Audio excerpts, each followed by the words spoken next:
పింకీ, గోపి,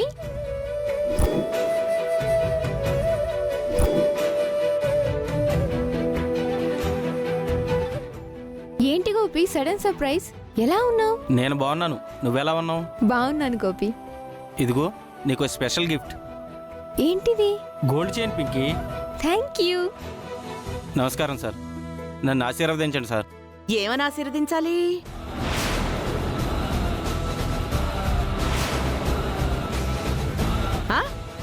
ఏమని ఆశీర్వదించాలి? అక్క, అది కాదు తమ్ముడు, ఇలా కాళ్ల మీద పడే పడే వీళ్ళన్నా మన రూప గొంతు కోసాడు.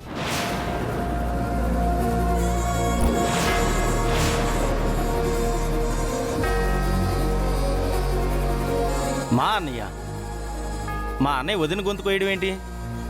అన్నయ్య, అసలు ఏమైంది వదినా? అన్నయ్య ఇంట్లో లేడా?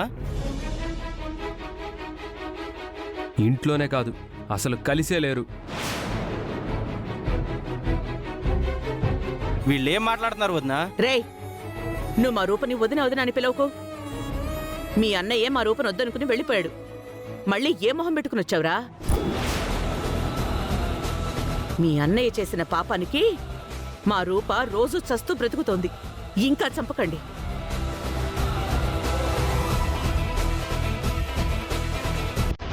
ఏ తల్లి కన్నబిడ్డో కాని మా ఆయుష్ కూడా పోసుకుని నూరేళ్ళు చల్లగా ఉండాలి రయ్యా.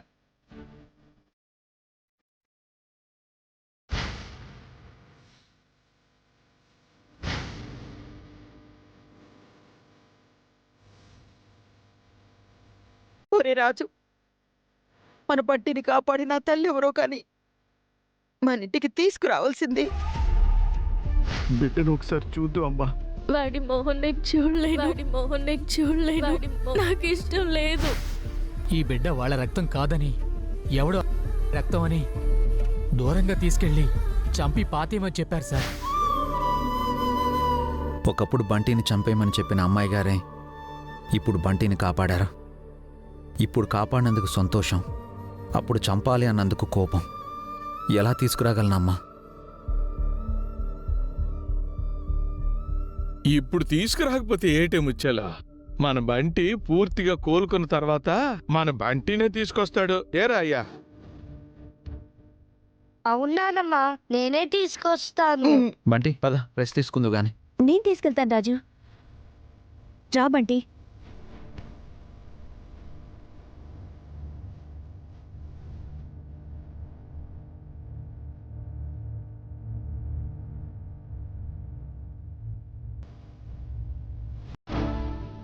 నా మనవడి మీద ఏ పాపిష్టి పనులు పడ్డాయో గాని వాళ్ళు సర్వనాశనం అయిపోవాలి. బావా, ఇదంతా దీపక్ ఏమైనా చేసి ఉంటాడా?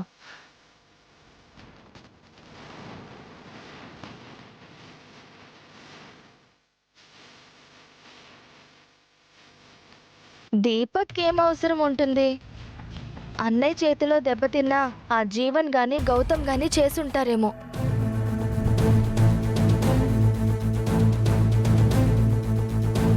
ఎవడు చేసుంటాడో తెలిస్తే మాత్రం వాళ్ళని ఏం చేస్తానో నాకే తెలీదు. నా బిడ్డ జోలికొచ్చిన ఏ ఒక్కరిని విడిచిపెట్టను.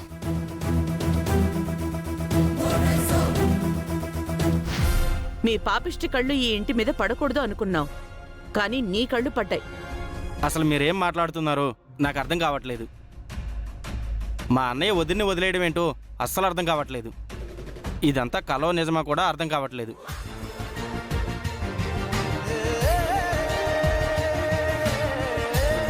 సార్, ఇక్కడ ఏం జరిగిందో నాకు తెలీదు. బాగా చదువుకొని లైఫ్లో సెటిల్ అయిన తర్వాత నాకు పింకీకి పెళ్లి చేస్తామని మీరు మాట ఇచ్చారు. ఆ మాట కోసమే ఇంతకాలం కష్టపడి చదివి మంచి జాబ్తో మీ ముందుకు వచ్చాను. మీ ప్రేమని మేము అర్థం చేసుకోగలం. ముందు మీరు మీ జీవితాల్లో నిలదొక్కుకోండి. ఆ తర్వాత దగ్గరుండి మీ ఇద్దరికి మేమే పెళ్లి జరిపిస్తాం.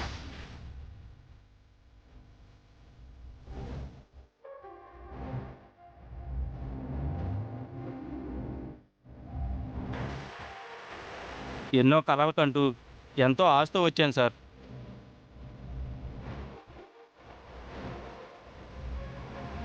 ఇంకా ఎక్కడ పెళ్ళి? నీ కలలన్నీ ఎత్తి ఆటకలో పెట్టు. నీ ఆశలన్నీ గాలి పొదిలేసి వెళ్ళి నీ స్థాయికి స్థితికి తగ్గ సంబంధం చూసి పెళ్లి చేసుకో.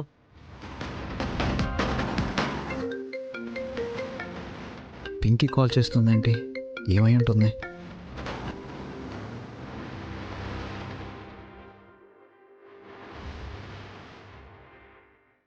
చూడు గోపి, మా పింకీకి నిన్నిచ్చి పెళ్లి చేసేదే లేదు. ముందుకడి నుంచి వెళ్ళు.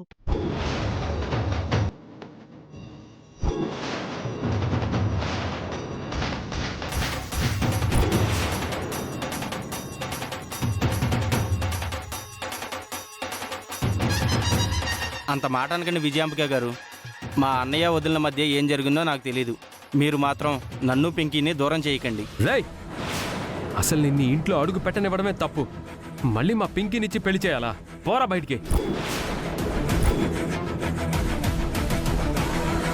ఒరయ్యా, ఏటేనదరా ఆ కిడ్నాప్ ఎవరు చేశారో తెలిసినదా? అది కాదు నాన్న, ఇది వేరే విషయం. నేను ఇప్పుడే వస్తాను. బంటిని జాగ్రత్తగా చూసుకోండి. ఒరే నాయనా, ఏమైందో చెప్పాలరా? మా కంగారుగా ఉంది. కంగారు పడాల్సింది ఏం లేదమ్మా, నేను వచ్చాక చెప్తాను. బంటి జాగ్రత్త. నాయన దీపక్, గోపికి నేను మాటిచ్చాను.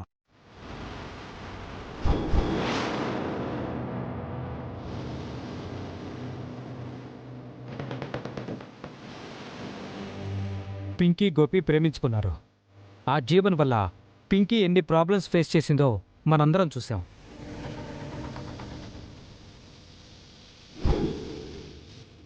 అంత జరిగినా కూడా పింకీ మీద ప్రేమతో, అన్నయ్య ఇచ్చిన మాట మీద గౌరవంతో ఈ 5 ఏళ్లలో ఒక్కసారంటే ఒక్కసారి కూడా పింకీతో మాట్లాడకుండా అన్నయ్య చెప్పినట్టు మంచి స్థాయిలో ఉండి మన పింకీ కోసం వచ్చాడు.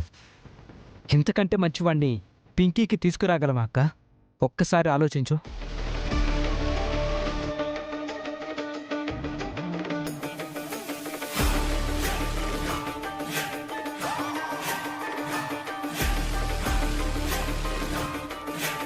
అవును వదిన గారు, ఈ రోజుల్లో కోటలో యువరాణైనా కట్టుకున్నవాడు మంచివాడైతేనే ఆ అమ్మాయి యువరాణిలా ఉంటుంది. వీళ్ళందరూ కలిసి పింకీని వీడికిచ్చి పెళ్లి చేసేలా ఉన్నారు. అదే గనక జరిగితే రాజు రూపలు కలవటం ఈజీ అయిపోతుంది. నా కంఠంలో ప్రాణం ఉండగాల జరగనివ్వను. బాగుంది సుమా, చాలా బాగుంది.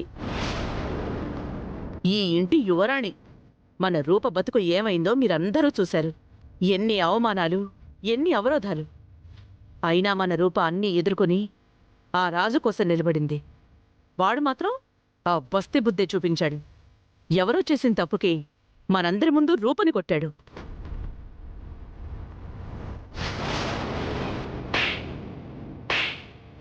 ఈ పేదదానికి తోడుగా నేనుంటాను. ఇంకెవ్వరూ అవసరం లేదు. ముఖ్యంగా రూపా, నీ అవసరం అస్సలు లేదు.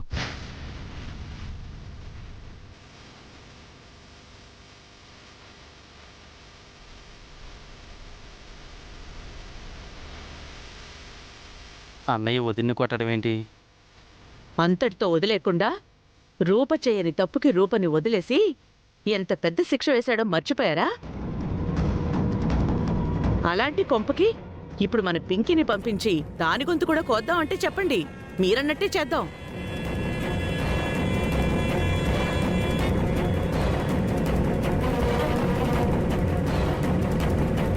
ప్లీజ్ విజయాంబిక గారు, అలా మాట్లాడకండి. మా అన్నయ్య చాలా మంచోడు. మా వదినంటే అన్నయ్యకి ప్రాణం. మీ అందరికీ తెలుసు.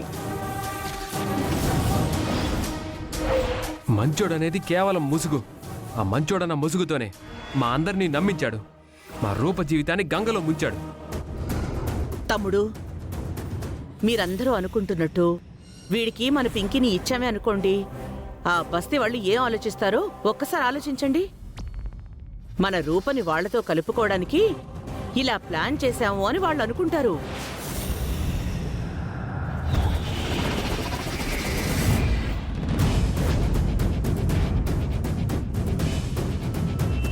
అత్తయ్య మొత్తం పెంట పెంట చేసేస్తుంది. రాజు వస్తే బాగుండు. దేవుడా, రాజు త్వరగా వచ్చేలా చూడు.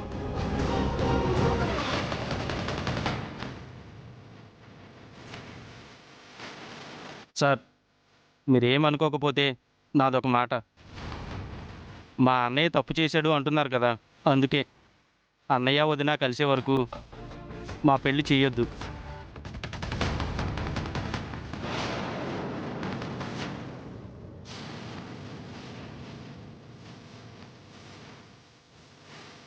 వాళ్ళు కలిసాకే మా పెళ్లి చేయండి, అంతేకాని మమ్మల్ని ఇద్దరిని విడదీయొద్దు సార్.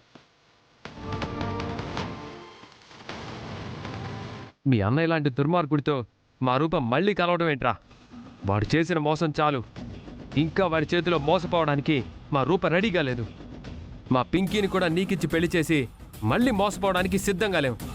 రే, ముందు నువ్వు బయటికి రారా. రా, పద. దీపక్, రా. సార్ సార్, నేను చెప్పేది వినండి సార్. రే, నా మాట వినండి సార్.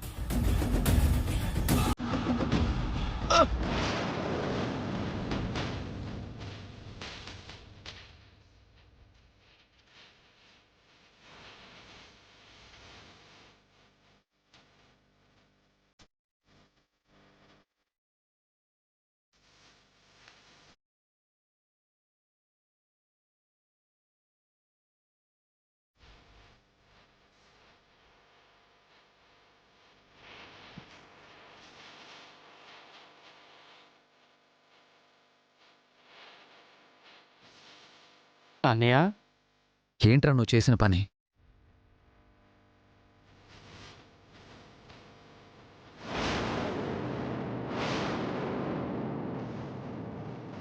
మనది పేద రక్తంరా. మనం బస్తీ వాళ్ళం. బస్తీ వాళ్ళ ఆశలు బస్తీ స్థాయిలోనే ఉండాలి. ఇలాంటి అద్దాల మేడల వైపు చూడకూడదురా.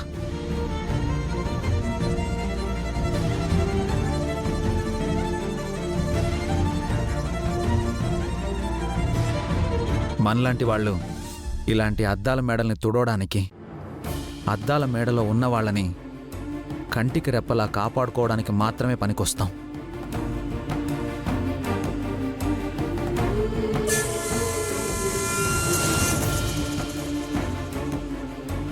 వాళ్ళతో కలిసి బతకడానికి మనం పనికి రావరా.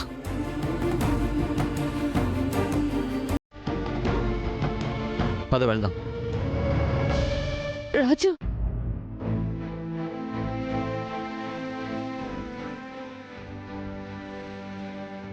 పింకీ, ప్రేమకి కులమతాలు, ఆస్తి అంతస్తులు అడ్డురావని పుస్తకాల్లోనూ ఇంటర్నెట్లో ఉండే కొటేషన్స్లోనూ ఉంటాయి. అవన్నీ అబద్ధమని నాకు ఈ ఇంట్లోనే అర్థమైంది.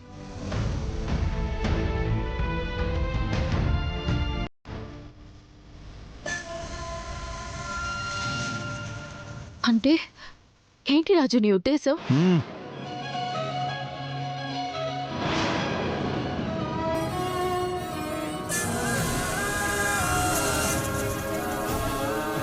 నేను మీతో మాట్లాడడం లేదు.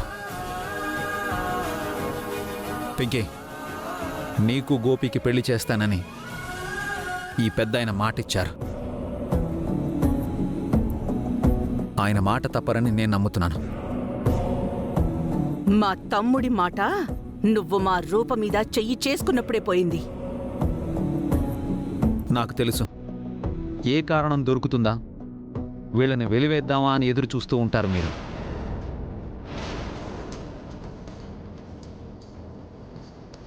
మీ వల్ల అన్యాయం అయిపోయిన జీవితాలు చాలు. ఇంకా అన్యాయం చేయకండి. వీళ్ళ ప్రేమ నిజమైతే వీళ్ళని ఎవ్వరూ విడదీయలేరు. వీళ్ళ ప్రేమ అబద్ధమైతే వీళ్ళనెవ్వరూ ఒకటి చేయలేరు.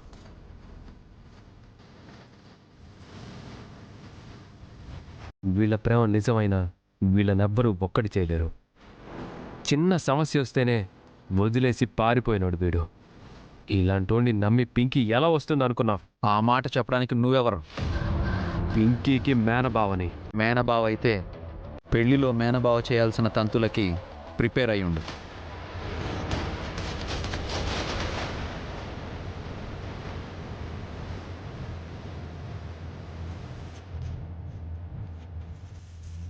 గోపి కన్నగా నా మాట విను. వీళ్ళిద్దరినీ నేనొక్కటి చేస్తాను.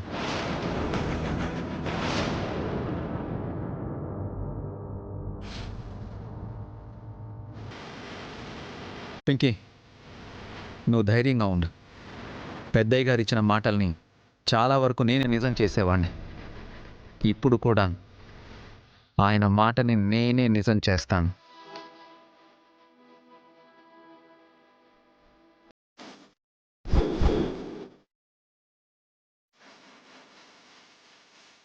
పద.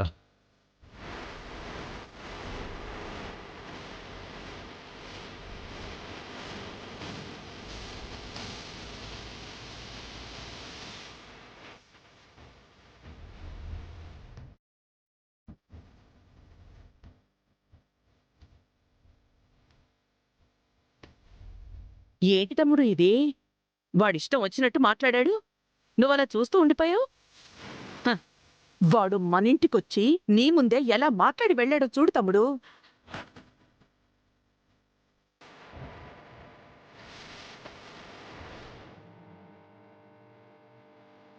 చూసావా సుమా?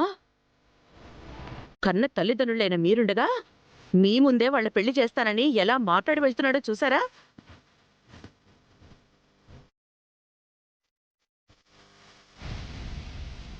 చూసావా రూపా, వాడు మీ నాన్నకిచ్చిన విలువ? పింకీ, పద వెళ్దాం. రూపా, మమ్మీ, వాళ్ళు కలవడానికి లేదు, వీళ్ళు కలవడానికి లేదు. అందుకే కదా మనం ఇక్కడుంది.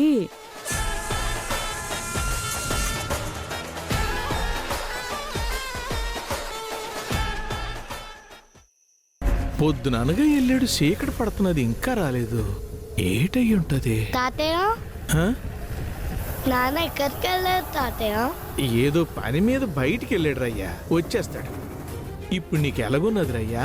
కొంచెం నొప్పిగా ఉంది తాతయ్య, కాకపోతే స్కూల్ మిస్ అవుతుంది. పర్వాలేదులే రయ్యా, ఒక్కరోజేగా. అడుగో మీ నాన్న వచ్చేసాడు. నాన్న, ఎలా ఉంది బంటి? కొంచెం నొప్పిగా ఉంది నాన్న. ఒరే నాయన, ఏటైనాదిరా? నువ్వు అలాగా కంగారుగా వెళ్ళిపోతే మేమేమనుకోవాలి?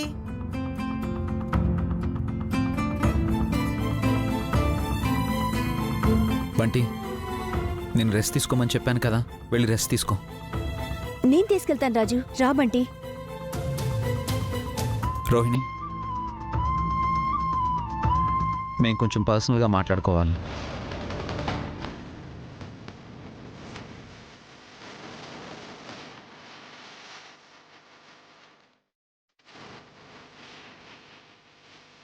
సరే రాజు.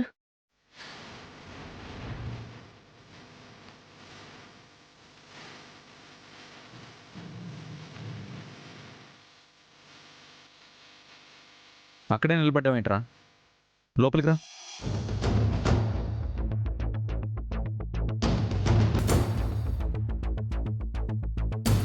ఒరే గోపి, నువ్వెప్పుడు వచ్చావురా?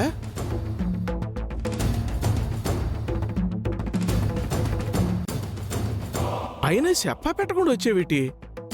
ఏటైనదిరా? ఏంటన్నా, చాలా రోజుల తర్వాత ఇంటికి వచ్చిన గోపిని ఇలా నుంచోబెట్టే మాట్లాడతారా?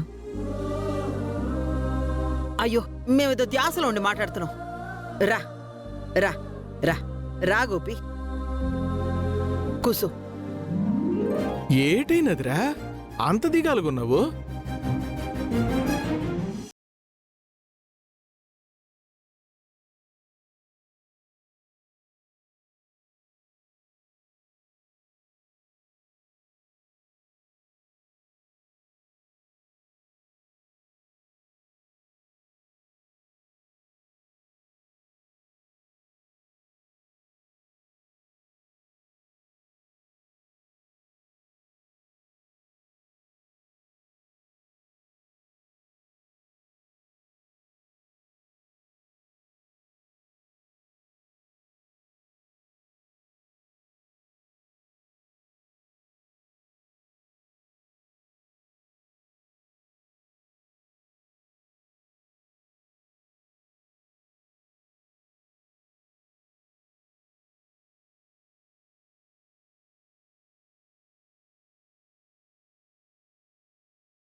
చెప్పలేదు కదా పింకీ.